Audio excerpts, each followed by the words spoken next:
Well then, this was definitely an eventful last few weeks. Icons in both the music world and entertainment world passed away, more bullshit politics, and of course my never-ending quest to find some really cool weird shit on YouTube and the internet in general. You know, this video was actually going to be a look back into one of my favorite internet ARGs slash creepypastas, the Wyoming incident, because, well, look, yeah, I know it's been covered hundreds of thousands of times, but still I love it. However, I've found something much, much better. While sifting through emails, I came across a suggestion that, by all accounts, is incredibly new and obscure, and right up your guys' alley, especially all you SCP nerds. You know, after watching a few entries of this series, though, I was convinced that this wasn't just better in a creative sense, but incredibly unique. Now, before I get hammered for that comment, I want to clarify that I do enjoy the SCP universe, but just like the Backrooms, it's become an overloaded mess with only really a handful of unique takes and offshoots, Kate and Pixel's series being one example of that. Speaking of, that's what really drew me to this series we're about to talk about. The odd anomalies combined with a fresh take on cosmic dread really helped separate this from most of what I've watched recently, so without further ado, let me introduce you to an ARG called On This Spot. As I mentioned, done in the same vein of the SCP Foundation, Backrooms, and in honestly some ways Vita Cardis, On This Spot is one part digital, one part ARG, interlaced with cosmic and analog horror trimmings. While sometimes sporadic in nature, there seems to be the foundation of a very interesting story involving anomalous items, locations, and entities popping up around Vancouver and possibly other locations as well. From the disturbing to the mundane, and just plain weird, we follow a group of unnamed individuals documenting strange placards and posters detailing these anomalies. And tonight, we're gonna try and get down into just what the hell is happening On This Spot. Posted on August 28, 2024, the first of many of these odd placards was discovered on the corner of Pender Street and Commercial Drive in the east area of downtown Vancouver. Dubbed File 097C, Precipitation of Colored Cubes, states the following. On September 13, 1993, an anomalous precipitation event of multicolored cubes, each ranging from approximately 5 to 30 centimeters in diameter, occurred over a 16-minute period. These cubes exhibited a complete resistance to physical penetration, displaying no signs of degradation under any known material stress tests, although the cube's chromatic properties were observed to fluctuate when exposed to various forms of auditory stimuli, with specific frequencies and musical genres including changes in hue. Following reports of local adolescents orally interfacing with the cube's surface, an activity found to induce hallucinations that were mistaken for talking to an ultra-terrestrial being named Cirrus Rime. The objects were deemed public hazards, and subsequently all cubes were confiscated by a division of local law enforcement named Unit 313 and transferred to a secure facility. The placard also goes on to explain that a parasitic entity had fused with those who had come into contact with the cubes, leading to neurological attachment, physical contortions, and detachment from reality. In the lower corner of the poster, you can see a picture of the event with an observer being quoted as saying, "At first, we were laughing, but as they continued to fall, our laughs turned into screams of terror." Our first glimpse into this is truly bizarre, but before we go into this, as there are plenty more, I want to talk a bit about this organization that was mentioned, Unit 313, which, believe it or not, has its own orientation tape. As mentioned before, Unit 313 is, in this universe, a special task force dedicated to enforcing justice beyond the void of the unknown. Seems pretty standard for an ARG or an analog horror of this caliber, but the Latin phrase underneath this, when translated, states, "We possess everything we touch." Not ominous or anything, but okay.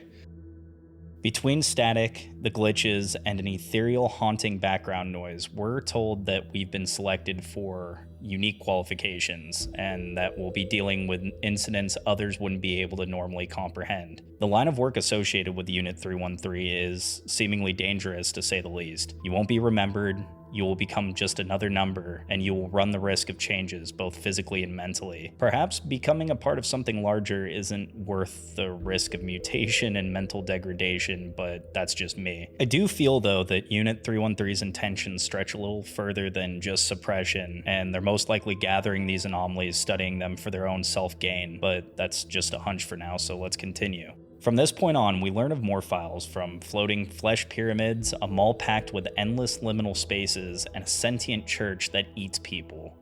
These entities are silenced just as quickly as they appear with Unit 313's quick response time.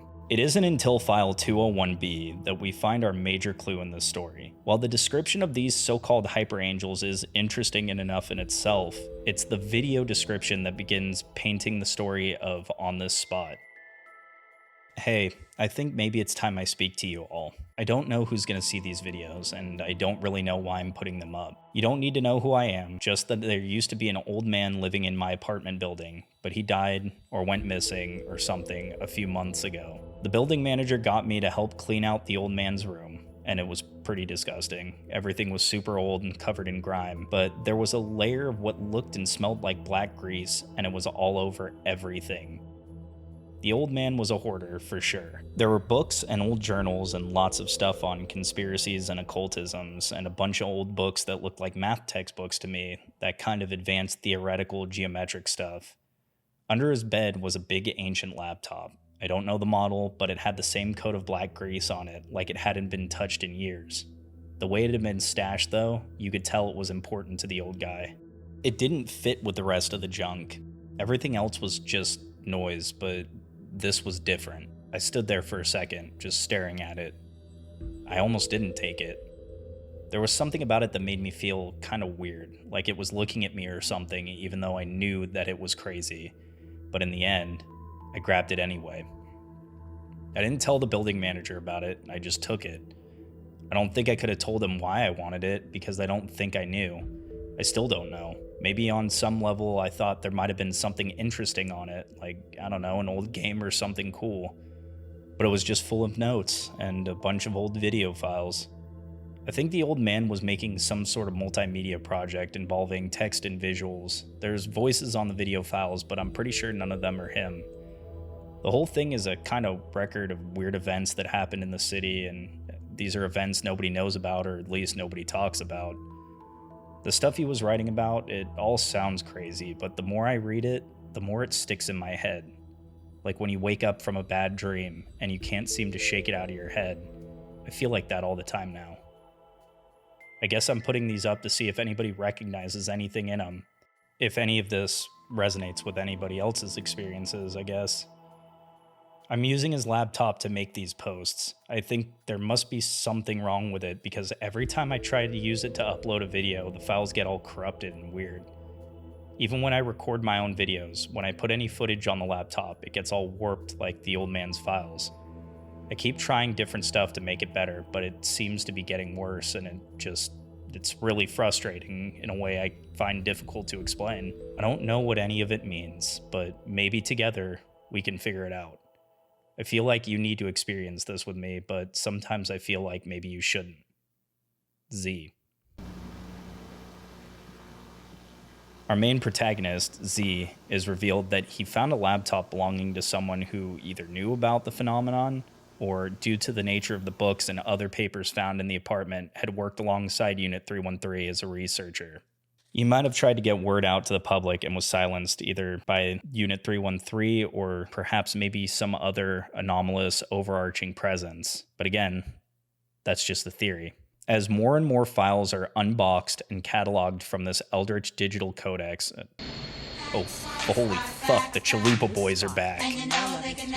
Anyways, as more of these entries are attempted to be decoded to the best of Z's ability, the work itself begins consuming his life and his mind. Strange occurrences begin to invade his life to the point of him feeling as if he's being stalked both by someone and something. Even with his, I guess, kind of friend named Roach by his side, he's becoming more and more detached and paranoid as the tale progresses. Moving forward, there are a few files that need to be dissected, as there's some key clues embedded into this story within. And no, Greg, I will not be eating at a Skinwalker eatery anytime soon. Although, not gonna lie, Mountain Dew Chicken Noodle Blast has an interesting appeal to it. In file 197A, we hear yet another familiar name. Cymar, the organization mentioned in the Flesh Pyramid video. Aside from that, I'm willing to bet that not only is this organization in league with Unit 313, but could very well be 313's research division operating under a fabricated name. File 236D, The Invisible Garden, details a redacted account of a scout team from Unit 313 in which they were sent to observe and, of course, eliminate hostiles. Have a listen. The one who spoke to us, she was the 9-year-old. Smart. Like, clever and fast. There was something wrong with her hands. I couldn't quite get my head around what was wrong, though. It was like when a computer tries to draw a person and it gets the fingers wrong. Too many digits or too many joints. It was uncanny. Kinda hurt your head to look at too closely. It still makes me feel fuzzy. Drugged. Something in the air, maybe. She told me a story, and then a story within a story. Combined with this interview, I don't know how deep that puts us. She told me things were going to change, and keep changing. She said a big man was coming, and he had a plan for everybody. A place and a plan for every soul in Christendom. She told me my name. My real name. Then she told me my mother's name and my mother's mother's name. She said to me, "This isn't even your dream." And then she fell back into the ground. That's when we lost her. It was like she had sunk straight into the soil, like the ground had opened up, swallowed her whole, and then closed like those sliding doors on Star Trek. We know there's something over there, and that over there doesn't even really exist. We know something's trying to come through, and these are the way it reaches into this world. We're inside it, like it's the plot to a story, or one of those giant whales that swallows the world. We shouldn't have gone over there. We have nothing to learn from that thing. But God, it sure wants to teach us. A big man is coming. That'll be something really, really important to remember by the end of this video. In file 353B, we learn of one Victor Kane, his strange disappearance, and even stranger life. Once only known as a reclusive children's author, we learn that Kane had ties to a cult, his parents being the figureheads.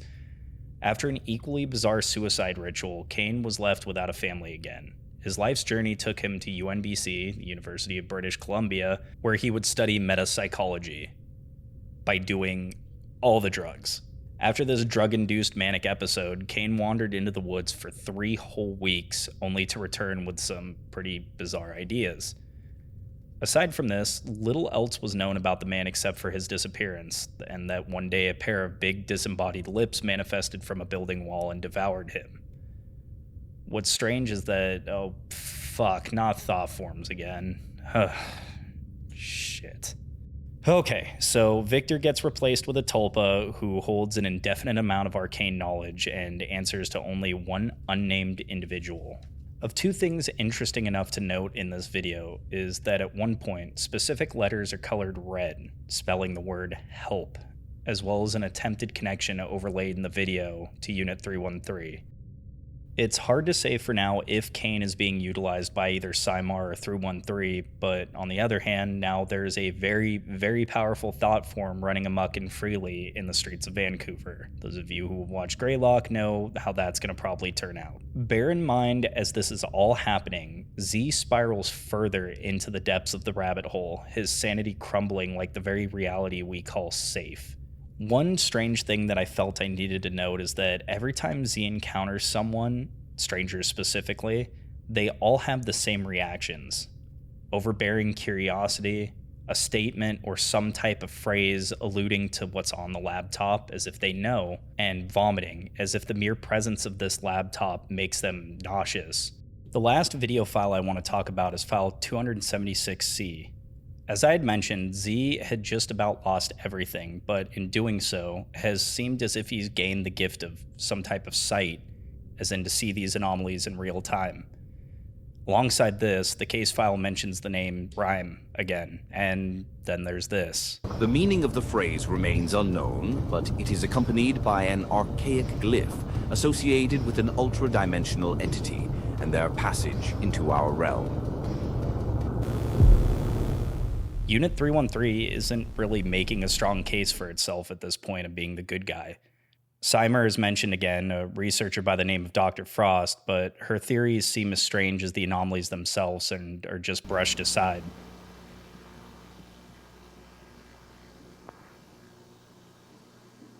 In a strange twist, we find that a raid has been initiated on Z's residence, and while it appears to be the police at first, Z's roommate is abducted by these strange uniformed individuals, buying him some time to escape. Now homeless and on the lam, Z comes to a few startling revelations of his own. Roach, his last friend, once again if you could even call him a friend, has ratted out Z to the authorities, who we can also assume to be working with Unit 313. For weeks, Z wanders the streets of a city under silent siege, constantly checking over his shoulder for any possible ambush or trouble. Half a month into being on the run takes Z to a soup kitchen, where he learns of a rumored resistance called the Wire Saints, self-proclaimed warriors fighting against an ultra-terrestrial threat.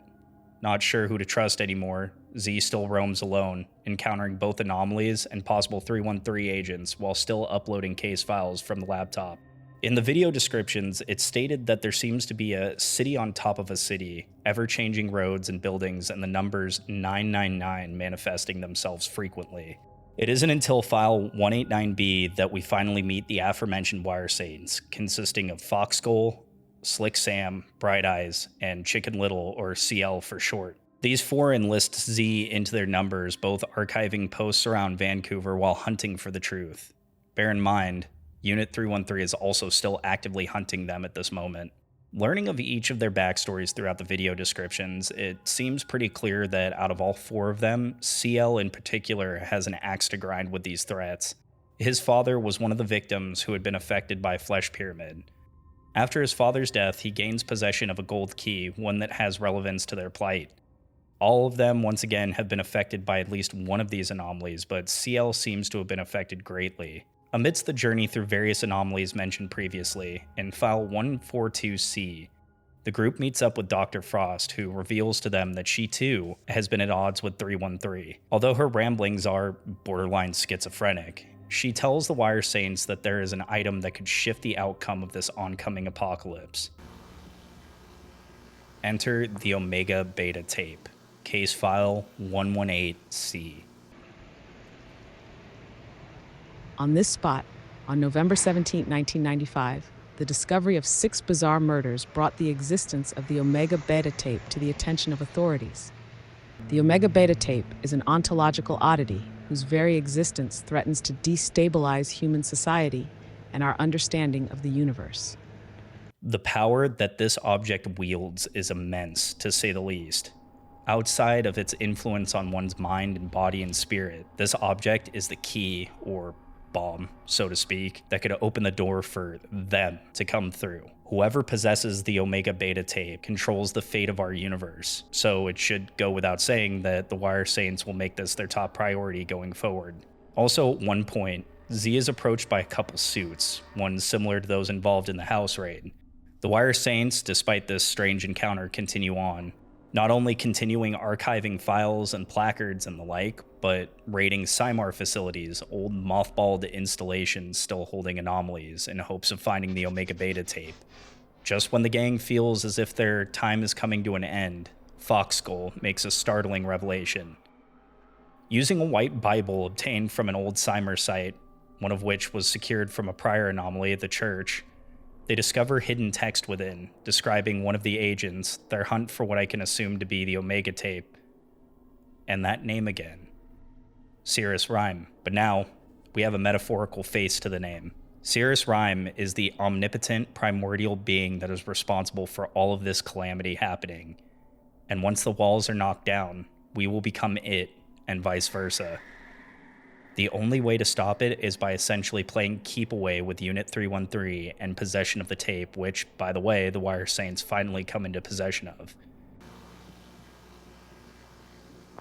I don't plan on giving away the end because this truly isn't the end of On This Spot. There's literally so much that could be covered in this ARG that it would easily take me weeks to write about, dissecting each anomaly, each video, every room in the Lemmy Mall, every soda fountain flavor in the Skinwalker Eatery. The list goes on and on and on. I want you all, though, however, all my viewers, to enjoy the wackiness and sometimes unnerving story behind On This Spot for yourself. What I can do for you is leave you with some personal theories and thoughts on what I believe to be a criminally underrated ARG. So, let's begin.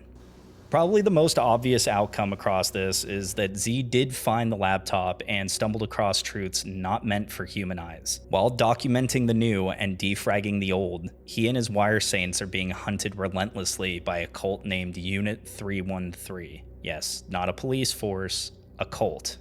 More specifically, a cult worshipping Cirrus Rhyme. On that note, Cirrus Rhyme appears to be really reminiscent of both Azazoth and, to a degree, Nyarlathotep, as it's mentioned throughout that we're almost just part of his dream. And when he wakes up, we will all become one with him, and these anomalies, or at least a majority of them, seem to be manifestations of his or its will. Those who have been touched by the anomalies, specifically the Wire Saints, possessed qualities to fight back against this, though how this happened remains to be seen. To me, it kind of seems like a massive oversight in Rhyme's plans, but hell, I don't know half the time what's going on in my head, much less an ultra-dimensional eldritch deity. Speaking of,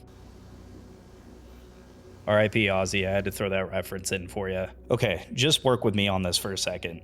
There's a small part of me that, while reading the video descriptions and catching the blink and you'll miss it moments, the research in general, this seems like it's nothing more than the ramblings of an insane person wrapped up in the packaging of an ARG.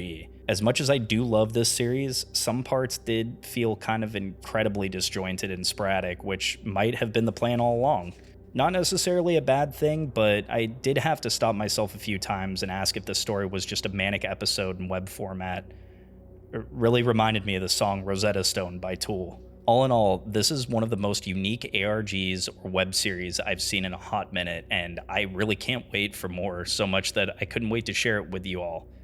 Z did an awesome job with the story, and it was hard to not get distracted by all the different backstories of the anomalies, trying to stay focused on the core story. All the references were pretty amazing, from analog horror references, internet horror, and even culture reminiscent of something David Brockie would come up with for Gwar. What really sold me, though, was that it felt like I was experiencing an ARG similar to what none other than John Carpenter would write. Aside from the aforementioned references and influences, themes adjacent to In the Mouth of Madness, Prince of Darkness, and most importantly, They Live, shine through in On This Spot. And y'all know how much I love John Carpenter anyways. With all that being said, this series is both wonderfully insane and unique in its own way, and I'm really hoping that its popularity increases, as it deserves way more love than it's gotten so far. So please, do yourself a favor and go check out On This Spot. While the series is on brief hiatus, I, for one, cannot wait to see what other types of heinous anomalies Cirrus Rhyme has up his sleeve. Go give it a like, a sub, whatever it takes. I'm gonna go on ahead and grab a 24-pack of Mountain Dew Chicken Noodle Blast from the store. Until next time, love y'all, stay weird.